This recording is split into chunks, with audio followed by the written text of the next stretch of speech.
তীব্র গরমে শরীরে পানি শূন্যতা রোধে উপকারী যেসব ফল। লেবু।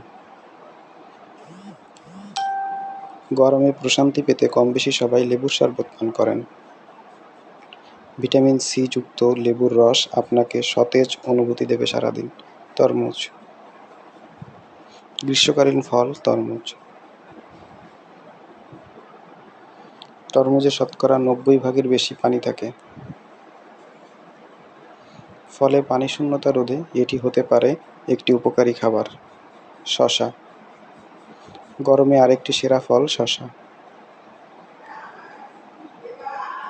শসার প্রায় ৯৫%ই পানি। শসায় আছে ভিটামিন কে, ম্যাগনেসিয়াম ও পটাশিয়াম। টমেটো। টমেটো রান্না কিংবা কাঁচা যেভাবেই খাবেন তা আপনার স্বাস্থ্যের জন্য ভালো।